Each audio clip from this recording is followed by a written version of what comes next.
Hello दोस्तों, अस्सलाम वालेकुम। कैसे हैं आप लोग? उम्मीद करता हूँ अच्छे होंगे। देखिए, आज हम लोग इस वीडियो के माध्यम से जानेंगे कि ये जो हमारा माइंड है, जो हमारा मस्तिष्क है, आखिर यह काम कैसे करता है। कैसे इंसान अपने माइंड के अंदर, अपने मस्तिष्क के अंदर लाखों करोड़ों जानकारियाँ सुरक्षित रखता है। इंसान का याददाश्त कमज़ोर कैसे होता है, हमारा माइंड वीक कैसे होने लगता है, आखिर इस माइंड के अंदर है क्या। सारी जानकारियां माइंड को लेकर हम लोग इस वीडियो के माध्यम से जानेंगे। वीडियो थोड़ी बड़ी तो होगी, लेकिन जानकारियां हमें अच्छी मिलेंगी। अगर आप एक स्टूडेंट हैं तो मैं तो ये कहूँगा कि इस वीडियो को पूरा देखें और माइंड को समझें।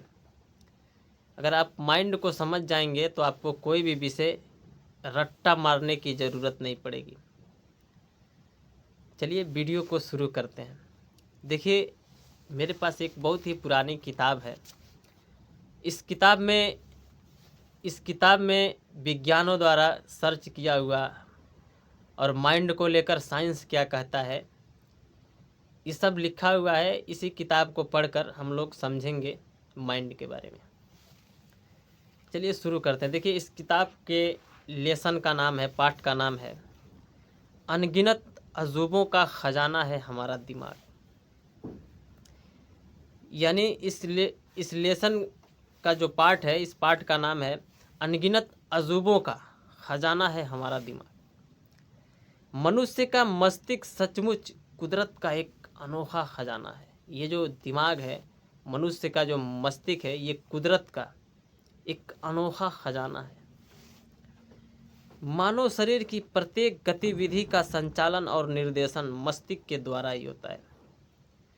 शरीर में मस्तिष्क की संचार व्यवस्था इतनी सुव्यवस्थित और सुचारू होती है कि गहरी नींद में भी मस्तिष्क का संचार तंत्र बदस्तूर सक्रिय और कार्यरत रहता है।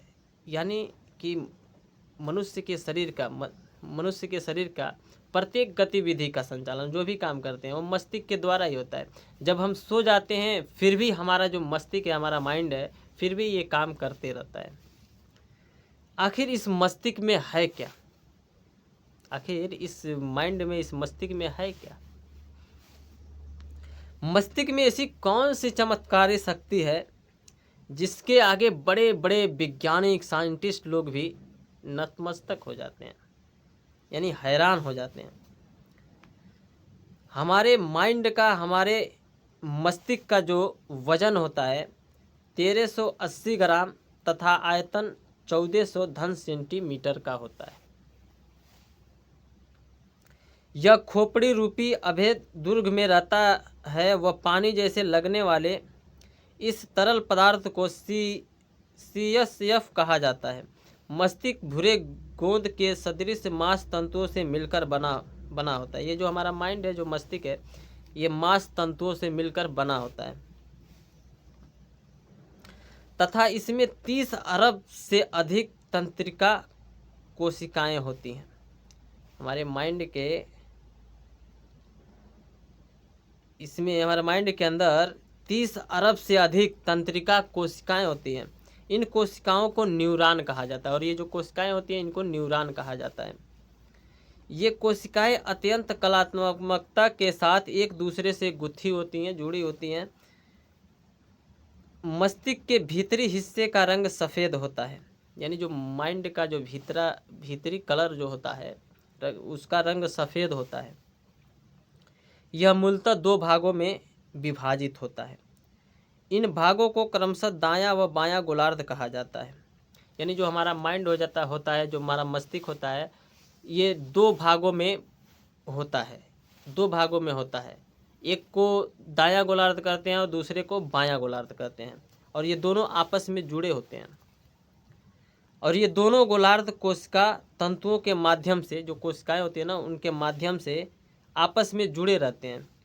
इन कोशिका तंतुओं की संख्या 20 करोड़ से अधिक होती है। और ये जो कोशिकाएं होती हैं ना, इनकी तंतुओं की संख्या 20 करोड़ से अधिक होती है। शरीर संबंधी समस्त क्रियाओं के लिए मस्तिष्क द्वारा स्पष्ट कार्य विभाजन किया जाता है। शरीर की समस्त शारीरिक क्रियाओं में मस्तिष्क द्वारा निरंतर संदेश प्रसारित किए जाते हैं। यानी शरीर की जो भी क्रिया होती है, जो भी काम करते हैं, वो मस्तिष्क के द्वारा ही करते हैं। शरीर के बाएं भाग की क्रियाओं का नियंत्रण दाहिने गोलार्ध तथा दाहिने भाग की क्रियाओं का नियंत्रण बाएं गोलार्ध द्वारा किया जाता है। इसी प्रकार भाषा, तर्क, गणित आदि से जुड़े कार्य बाएं गोलार्ध द्वारा होता है तथा संगीत, कला, कविता और भावनात्मक कार्य दाहिने गोलार्ध द्वारा नियंत्रण और संपादित किए जाते हैं। ये जो दोनों भाग होता है ना माइंड का, एक दाहिना एक बायां, दोनों को अलग अलग काम है। यह आम धारणा है कि मनुष्य जीभ से स्वाद, कान से सुनता है तथा अंगुलियों से स्पर्श की अनुभूति करता है, लेकिन मस्तिष्क पर किए गए अनुसंधानों से यह स्पष्ट हुआ कि ये अंग तो मात्र सूचना संकलन का कार्य करते हैं। क्रियाओं की दुखद या सुखद अनुभूति का कार्य तो मस्तिष्क द्वारा ही संपादित किया जाता है। यानी जो सुख होते हैं, जो दुख होते हैं, वो मस्तिष्क के द्वारा ही इसका काम होता है। इसी प्रकार भूख और भोजन संबंधी समस्त क्रियाओं के नियंत्रण भी मस्तिष्क द्वारा किया जाता है। जो भूख लगती है, ये भी मस्तिष्क के द्वारा ही इसकी क्रिया होती है।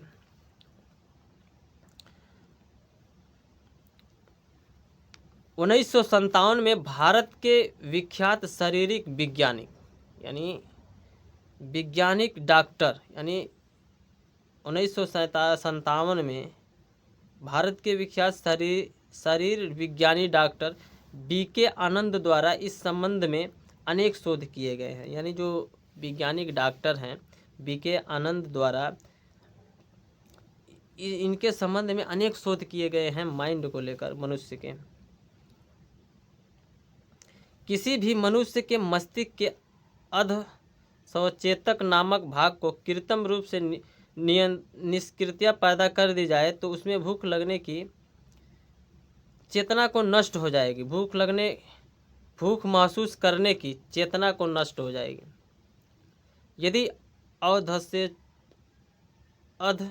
सचेतक के पार्श्व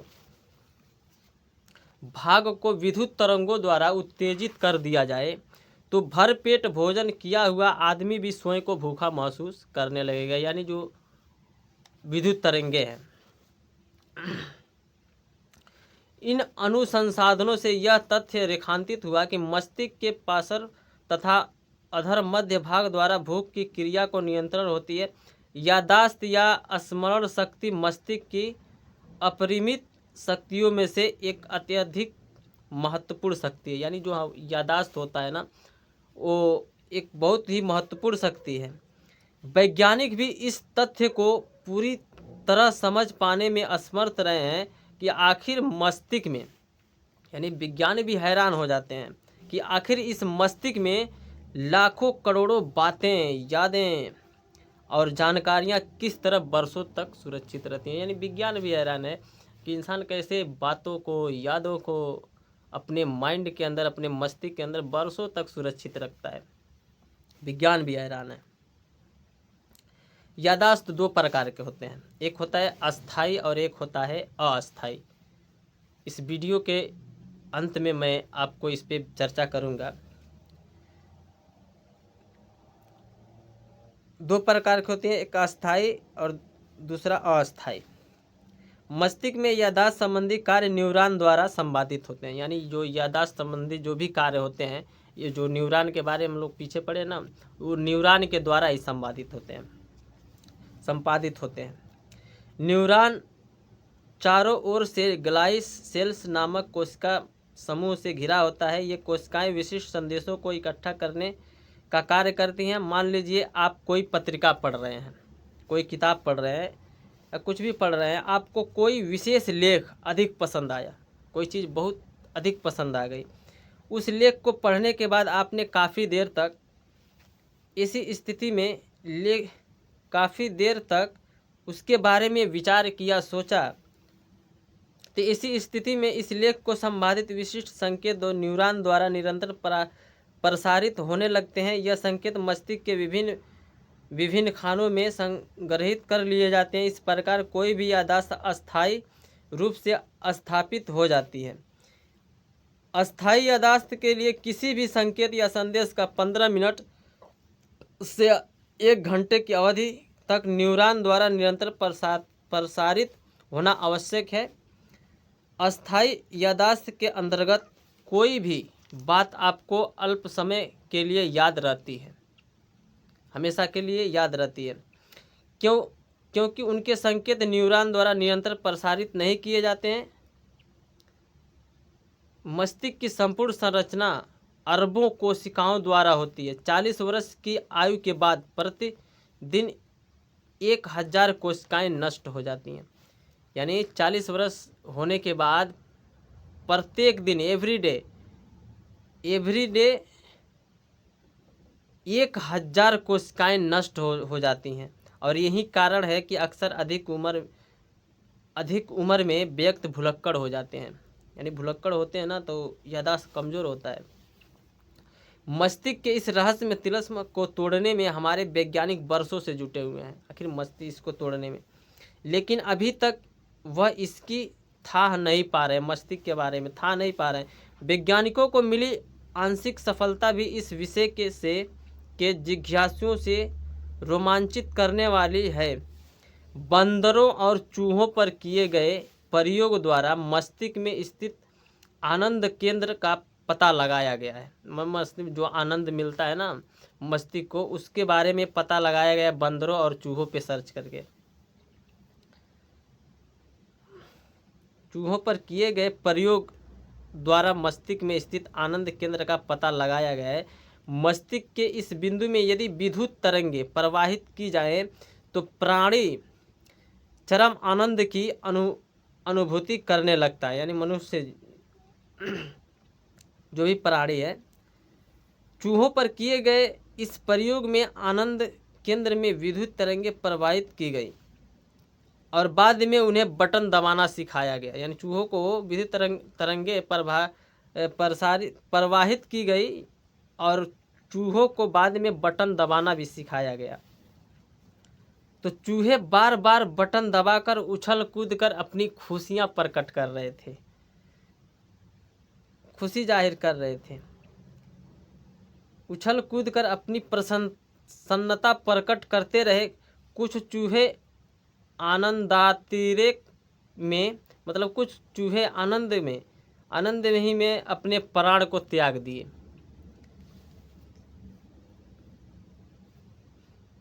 मस्तिष्क के अनगिनत अजूबों में से अभी तक कुछ ही पर रोशनी पड़ पाई है। भविष्य में इसके कई रहस्यों की सैकड़ों परतों पर पर्दा उठाना अभी बाकी है। मनुष्य के जो माइंड है, जो मस्तिष्क है, अभी कुछ ही पर रोशनी पड़ पाई है विज्ञान द्वारा, लेकिन इसकी था पाना अभी बहुत मुश्किल है। अभी भी माइंड के ऊपर सर्च होते रहेगा जब तक दुनिया रहेगी। देखिए, हम लोग इस वीडियो में पढ़े हैं कि अस्थाई और अस्थाई यादाश्त के बारे में। तो अस्थाई यादाश्त किसे कहते हैं? यानी कि कोई भी जब हम काम कर रहे होते हैं, अगर उस काम में हमारा पूरा फोकस रहता है, पूरा उस काम में हम दिमाग लगाते हैं, मन लगाते हैं, तो उसको अस्थाई यादाश्त कहते हैं। जैसे मान लीजिए हमने कोई किताब पढ़ रहे हैं और पूरा हमारा फोकस किताब पर है, तो हमारा माइंड अस्थाई है। अगर हम कोई भी चीज़ को देख रहे हैं, किसी भी चीज़ को समझिए हम देख रहे हैं, जैसे मान लीजिए मूवी ही देख रहे हैं, तो मूवी देख रहे होते हैं तो हमारा पूरा माइंड क्या होता है, मूवी की तरफ ही होता है। कि देखते हैं कि मूवी में कौन क्या करता है, कौन किसको मारता है, कौन कैसे किससे प्यार करता है। तो यानी हमारा जो माइंड होता है ना, पूरी तरफ वो फोकस मूवी को देखने में ही करता है। तो हमारा माइंड क्या होता है, हमारा माइंड अस्थाई होता है। कोई भी चीज़ को जब हम पढ़ते हैं या देखते हैं, कोई भी घटना हो तो देखते हैं, और उसके देखने के बाद, पढ़ने के बाद अगर उसके ऊपर 15 मिनट 20 मिनट उस चीज़ को विचार करते हैं, अपने माइंड में लेकर आते हैं, उस पर सोचते हैं, विचार करते हैं, तो हमारा माइंड क्या करता है, जो पढ़े हैं ना, उसमें न्यूरॉन क्या करता है, वो उस जानकारी को, उस लेख को, उस जो देखते हैं उसको, जो सोचते हैं, विचार करते हैं, उसको क्या करता है, वो अपने माइंड में सुरक्षित कर लेता है, वो अपने माइंड में सेव कर लेता है। तो हमारे माइंड में वो फिट हो जाती हैं और यादें हमेशा के लिए वो माइंड में सुरक्षित रहती हैं। अब ये समझते हैं कि अस्थायी याददाश्त किसे कहते हैं। मतलब एक को काम कर रहे होते हैं, किसी भी काम को कर रहे होते हैं और हमारा दिमाग कहीं और पे होता है, तो हमारा दिमाग का क्या होता है, हमारा दिमाग अस्थायी होता है, यानी कि ठीक से काम नहीं करेगा। और इससे क्या होता है, इससे हमारा जो माइंड होता है वो वीक होने लगता है, कमज़ोर होने लगता है। अब जैसे मान लीजिए किसी भी बुरी चीज़ की अगर लत लग जाएगी, तो इससे भी हमारा माइंड क्या होता है, इससे भी हमारा माइंड जो होता है कमज़ोर होने लगता है। अब एग्जांपल के लिए जैसे मान लीजिए सोशल मीडिया, अगर सोशल मीडिया की बुरी लत लग गई तो इसको तो छोड़ पाना या छुड़वा पाना बहुत ही मुश्किल होता है, क्योंकि सोशल मीडिया की लत बहुत ही ख़तरनाक होती है। कि सोशल मीडिया की लत इतनी ख़तरनाक होती है, अगर सोशल मीडिया की बुरी लत लग जाए, बुरी लत के कारण इंसान सोशल मीडिया पर अपनी तेज़ी से पहचान बनाने के लिए, तेज़ी से लोगों में अपनी पहचान बनाने के लिए क्या करता है, कभी आपराधिक कार्य भी कर देते हैं, जिसके चलते माइंड तो कमज़ोर होता ही है, लेकिन साथ ही साथ पूरी ज़िंदगी ही बर्बाद हो जाती है। अब इसमें एक ऑप्शन है सोशल मीडिया में, रील वाली। जब भी हम रील देखते हैं तो रील को स्क्रॉल करते हैं, तो रील जैसे ही स्क्रॉल करेंगे कोई ऐसी रील आई जोक वाली, हंसी वाली, जिस रील को देख कर हम खुश हुए, हंसे और हमें खुशी हुई उस रील को देखकर। फिर थोड़ी बाद स्क्रॉल किए, फिर कोई ऐसी रील आई जिसको देखकर हम इमोशनल हो गए। फिर स्क्रॉल किया, कोई ऐसी रील आई जिसको देखकर आनंदित हुए। फिर स्क्रॉल किया, फिर ऐसी कोई रील आई जिसको देखकर गुस्सा आया, जिस रील को देखकर गुस्सा हुए। फिर एक ऐसी कोई रील आई, अटपटांग वाली रील आ गई, फिर उसको देखकर और ही दिमाग गुस्सा हो गया। तो इस तरह क्या होता है, तो ये हमारा जो माइंड होता है ना, एक जगह फोकस नहीं रहता है, इसमें हमारा माइंड इससे डिस्टर्ब होता है और हमारा माइंड जो है, हमारा दिमाग, मस्तिष्क जो है कमज़ोर होने लगता है। और आदमी इसके चक्कर में कभी कभी क्या होता है, पागल भी हो जाता है, अगर इसकी लत लग जाती है तो यही सब है। माइंड को अगर आप समझ गए होंगे अच्छे से तो ठीक है, लेकिन जितना मुझे समझ आया उस लेसन को पढ़ के मैंने उतना बता दिया। अगर कोई गलती वलती हुई हो, अगर कहीं गलत अगर मैंने बोला हो तो आप कमेंट करके बता सकते हैं, क्योंकि मैं कोई टीचर नहीं हूँ, बस थोड़ी बहुत पढ़ते रहता हूँ।